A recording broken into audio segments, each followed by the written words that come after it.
രാഷ്ട്രീയ പ്രേരിത പണിമുടക്ക് ജീവനക്കാർ തള്ളിക്കളഞ്ഞതിൽ ആഹ്ലാദം പ്രകടിപ്പിച്ച് അധ്യാപകരും ജീവനക്കാരും തൊടുപുഴ സിവിൽ സ്റ്റേഷനിൽ പ്രകടനം നടത്തി. ജീവനക്കാരും അധ്യാപകരും നടത്തിയ ആഹ്ലാദ പ്രകടനം കേരള NGO യൂണിയൻ സംസ്ഥാന വൈസ് പ്രസിഡന്റ് TM ഹാജര ഉദ്ഘാടനം ചെയ്തു. ജീവനക്കാരുടെ അവകാശ ആനുകൂല്യങ്ങൾ അനുവദിക്കാൻ പ്രതിജ്ഞാബദ്ധമാണെന്ന് സംസ്ഥാന സർക്കാർ ഉറപ്പു നൽകിയിട്ടും സാമ്പത്തിക ആവശ്യങ്ങൾ ഉന്നയിച്ച് ഒരു വിഭാഗം സംഘടനകൾ ആഹ്വാനം ചെയ്ത രാഷ്ട്രീയ പ്രേരിത പണിമുടക്ക് ജീവനക്കാരും അധ്യാപകരും തള്ളിക്കളഞ്ഞതിൽ ആഹ്ലാദം പ്രകടിപ്പിച്ചാണ് കേരള NGO യൂണിയൻ നേതൃത്വത്തിൽ ജീവനക്കാർ പ്രകടനം നടത്തിയത്.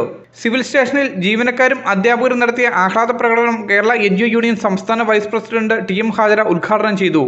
സമര സംഘടനയുടെ നേതാവ് ജയചന്ദ്രൻ കല്ലിങ്കൽ പേരെടുത്ത് തന്നെ പറയാം. ഇന്നലെ വാർത്താ സമ്മേളനം നടത്തി പറയുകയാണ്, ഞങ്ങളുടെ അംഗങ്ങളുടെ എണ്ണം ഒരുപക്ഷെ കുറവായിരിക്കും, പക്ഷെ ഞങ്ങൾ ഉയർത്തുന്ന ഒരു ആശയമുണ്ട്. ആ ആശയമാണ് ഇന്ന് ഓഫീസുകളിൽ പറഞ്ഞിട്ടുള്ളത്.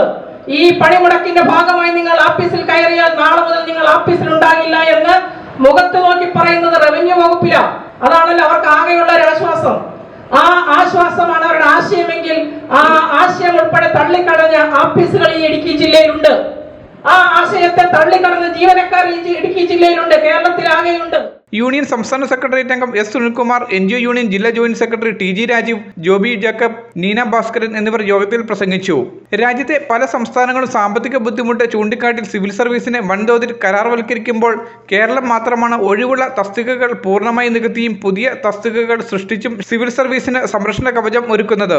ക്ഷാമബത്തയുടെയും ശമ്പള പരിഷ്കരണ കുടിശ്ശികയുടെയും കാര്യത്തിലും 12ാം ശമ്പള പരിഷ്കരണ നടപടികൾ ആരംഭിക്കുന്നതിലും ഇടതു സർക്കാരിന്റെ നിലപാട് മുഖ്യമന്ത്രിയും ധനകാര്യ വകുപ്പ് മന്ത്രിയും ആവർത്തിച്ച് വ്യക്തമാക്കിയിട്ടും പണിമുടക്കുമായി മുന്നോട്ട് പോയത് കേരളത്തെ ദ്രോഹിച്ചുകൊണ്ടിരിക്കുന്ന കേന്ദ്ര സർക്കാരിനെ വെള്ളപൂശാനും സിവിൽ സർവീസിനെ സംരക്ഷിക്കുന്ന ബദൽ നയങ്ങളെ തകർക്കുവാനും മാത്രമേ സഹായകരമാകുള്ളൂവെന്നും സംഘടന കുറ്റപ്പെടുത്തി. Media today news, Thodupuzha. Light weight ആഭരണങ്ങൾ എന്നും നമുക്ക് പ്രിയപ്പെട്ടതാണ്. ബഡ്ജറ്റ് ഫ്രണ്ട്ലിയായ ലൈറ്റ് വെയ്റ്റ് ആഭരണങ്ങളുടെ ഏറ്റവും വലിയ കളക്ഷനുമായി മലബാർ ഗോൾഡ് ആൻഡ് ഡയമണ്ട്സ് തൊടുപുഴയിൽ ഒരുക്കുന്ന ലൈറ്റ് വെയ്റ്റ് ജ്വല്ലറി ഷോ ഫെബ്രുവരി 3 മുതൽ 9 വരെ ഞങ്ങളുടെ തൊടുപുഴ ഷോറൂമിൽ. മനസ്സിനിണങ്ങിയ ഡെയിലി വെയർ ആഭരണങ്ങളുടെ അതിവിപുലമായ കളക്ഷനു പുറമെ ട്രെൻഡി ഡിസൈൻ ആഭരണങ്ങളുടെ സമാനതകളില്ലാത്ത ശ്രേണി നിങ്ങളെ കാത്തിരിക്കുന്നു. വരൂ, പണത്തിനൊത്ത മൂല്യത്തിൽ സ്വർണം സ്വന്തമാക്കാൻ മലബാർ നിങ്ങളേവരെയും സ്വാഗതം ചെയ്യുന്നു.